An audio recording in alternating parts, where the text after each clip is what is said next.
Footing of JR is yet to be found. And a beautiful left uppercut set. What a great win for JR Aquinel. Sobrang lakas ang mga kamao ng bagitong boksingero na ito dahil pinabagsak nito ang pambato at undefeated na South African boxer sa loob lamang ng round 2. The three of them to one is 2-1 and then only one. Isa sa ipinagmalaki ng bayan ng Kawayan, Negros Occidental, itong si JR Aquinel sapagkat galing sa hirap ang ating bida. Tanging pagsasaka lamang ang hanap buhay nila. Laki sa hirap ang ating pambato. Kaya naman noong 2014 sa edad na 18 taong gulang ay pinasok na nito ang pagiging isang profesional na boksingero upang makatulong at maiahaw na rin sa hirap ang kanyang pamilya.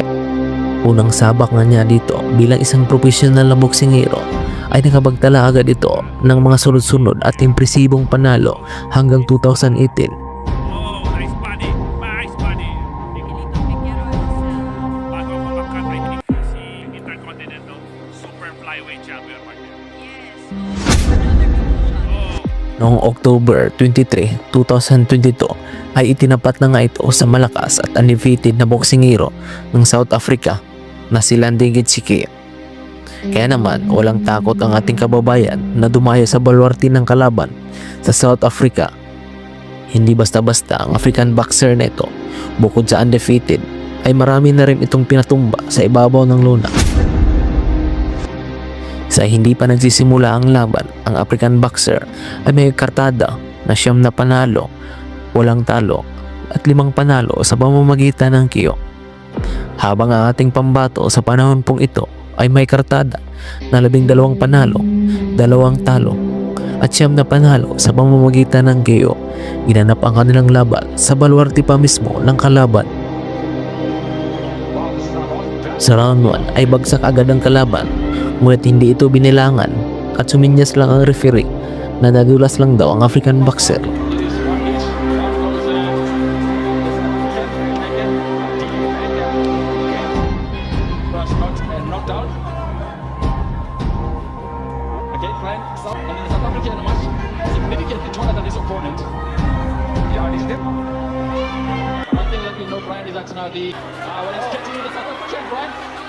These are big punches coming. He is definitely hitting. You like it?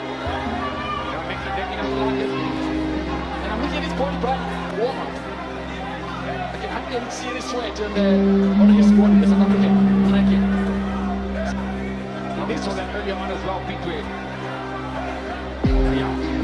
Pinel is not holding anything back. Big for Pretty big that big. at the beginning of the rounds to worry about now the rounds, 12 rounds. Is it as Ayanda Matiti? Pagdating ng round 2 ay dito na nga natamaan ng malabumbang kamao ang African boxer dahilan ng pagbagsak nito.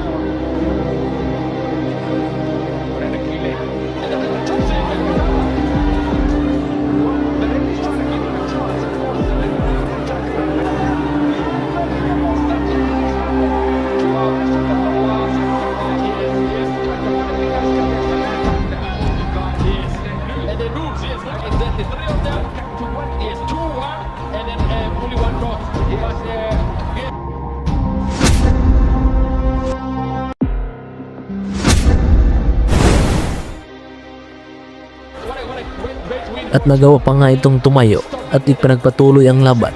Ngunit makikita natin ang referee na bias nga ito sa tawagan at mutikan pang madaya ang ating pambato. But it is also good for boxing. That the foreigners come at you and they get a fair deal firstly in the last fight, which wins them.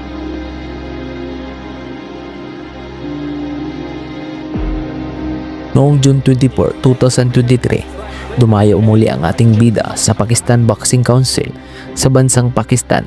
Dito ay nagpakitang gilas na naman ang ating pambato. Makakalaban niya dito ang pambato ng bansang Indonesia na si Muin Sakoyor, superstar ng bansang Indonesia. Pero round 1 lang ay tinagal sa ating pambato.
Matapos ang isang taong pagpahinga, May 2024, dumayo sa bansang Thailand ang ating pambato. Haharapin niya dito ang Thai boxer na si Kong Brits Nantaprich. Lubhang delikado ito para sa ating pambato sapagkat sa karatada pa lamang ay mas lamang na experience ang Thai boxer na ito, pero lanto lang po ang itinagal ng kalaban matapos matamaan ng malabumbang kamao ng ating pambato.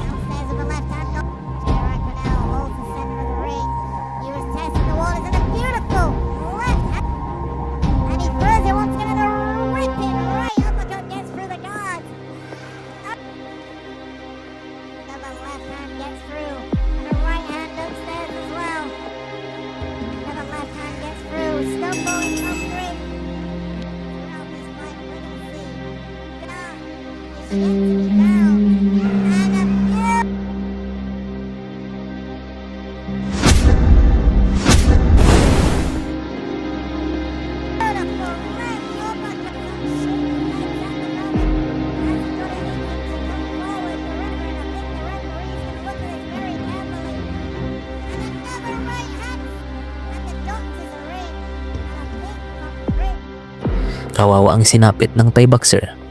Nahimatay ito sa sobrang lakas ng suntok ng ating bida.